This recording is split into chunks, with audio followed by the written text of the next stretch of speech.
This is Disney Entertainment News Today. I'm Rob Whiteside, and here now are the top Disney entertainment stories for Tuesday, January 31st, 2023. Well, the 2023 Academy Award nominations have been announced, and several Disney films, most notably Avatar: The Way of Water and Black Panther: Wakanda Forever, have earned nominations.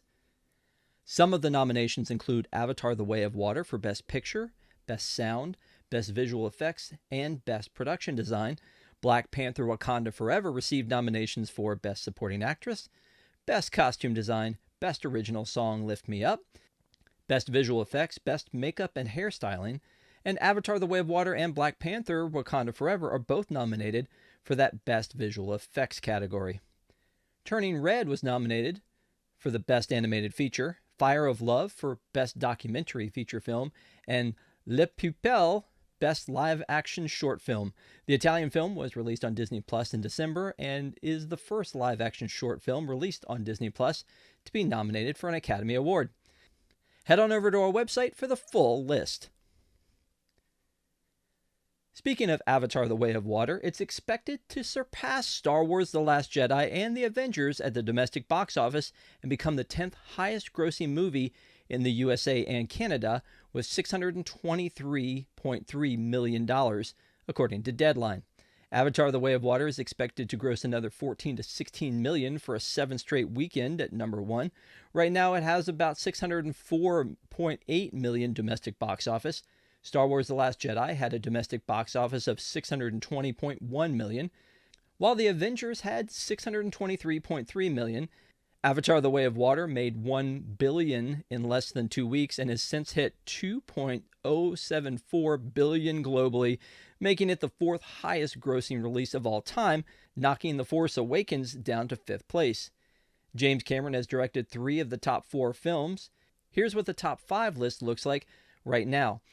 Avatar at number 1 with $2.9 billion, Avengers Endgame at number 2 with $2.799 billion, Titanic at $2.19 billion, Avatar: The Way of Water at $2.074 billion, and Star Wars: The Force Awakens at $2.07 billion.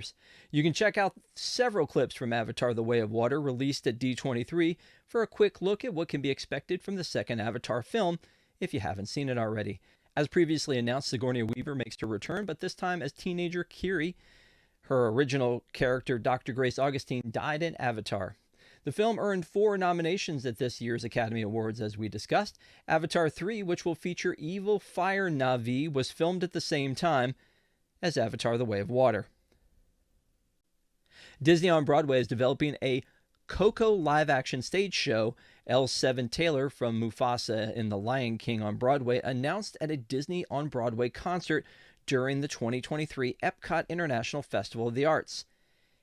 At The Disney Boy shared videos on Twitter of Taylor and Mandy Gonzalez from Aida playing together. Ahead of Gonzalez's rendition of Remember Me from Coco, Taylor said that the Coco stage show is in development. This wasn't a slip on Taylor's part either. He repeated it at multiple shows in a clearly scripted section. At The Disney Boy also pointed out that Coco has been included among other Disney on Broadway posters at the American Garden Theater throughout the festival. Disney has not released any further information about the potential Coco Broadway show. Even if a show is in development, it may not come to fruition. Pixar's Coco was released in 2017 and follows a young boy's journey through the land of the dead on the Day of the Dead. It's proven successful enough to be added to Mickey's PhilharMagic, the first time the attraction was ever changed, and for villain Ernesto de la Cruz to appear at Oogie Boogie Bash in Disney California Adventure. Not to mention a possible themed land or lands in development at Magic Kingdom that could include Coco. Are you excited about the possibility of a Coco Broadway show? Let us know in the comments. Production is well underway for the Disney Plus series Percy Jackson and the Olympians, but 2 of the most important roles have now been cast, Zeus and Poseidon. Zeus, whose lightning has been stolen in the first installment of the books by Rick Riordan, will be played by Lance Reddick. Quote, "In all his roles, Lance projects an aura of authority and power that makes him perfect for the king of Olympus," Riordan said of Reddick. "As I told him when we met, he has so much gravitas, he could pull planets out of alignment, and when he makes his displeasure known to Percy Jackson, wow, Wait until you see that scene. Tony Stevens will play Poseidon, who is, spoiler alert, Percy's father. When we finally meet Poseidon toward the end of Season 1, Toby is incredible on screen, Reardon wrote. When he delivered some of Poseidon's iconic lines, I got chills, and seeing him and Walker together, you can absolutely believe they are father and son. The series is currently in production in Vancouver, Canada, and is expected to premiere exclusively on Disney Plus in 2024. And finally, more celebrity guests have been announced for Star Wars Celebration Europe 2023 in London, England. Hayden Christensen is, of course, the man behind a young Anakin Skywalker / Darth Vader. He debuted as Anakin in Star Wars Attack of the Clones and became Vader in Star Wars Revenge of the Sith. He reprised his role in Obi-Wan Kenobi on Disney+. Katee Sackhoff began voicing Bo-Katan in 2012 on Star Wars The Clone Wars. She reprised the character in Star Wars Rebels and then appeared in live action in The Mandalorian. James Arnold Taylor was the voice of Obi-Wan Kenobi in Star Wars The Clone Wars, but has provided voices for various characters in live action too. His voice can be heard in Star Wars The Force Awakens, Star Wars The Last Jedi, and Rogue One, A Star Wars Story. Speaking of Rogue One, Mads Mikkelsen joined the Star Wars universe in the spin-off film as Galen Erso, the father of Jyn Erso and designer of the Death Star. Last but not least, Dennis Lawson's name might not ring bells for every Star Wars fan, but he's been part of the franchise since the beginning.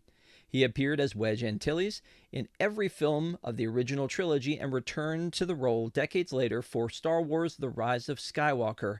Star Wars Celebration will be held at the Excel Center in London from April 7th through the 10th. For the absolute latest in Disney entertainment news, head on over to WDWNT.com and follow us on all of your favorite social media platforms. If you're enjoying this show, and of course we hope you are, please be sure to like this video, subscribe to WDWNT TV on YouTube for more great content, and click that bell for notifications. Also hit select all notifications so you never miss an episode of the show. And if you enjoy Disney movies and TV shows, don't forget to join us for our weekly review show called Deep in the Plus. We do that show live every Wednesday night at 9 p.m. Eastern, and you can find episodes right now, right here on WDWNT TV. For the worldwide leader in Disney parks news and entertainment, this is Rob Whiteside saying, don't have a good day, have a great day, and we'll see you next time.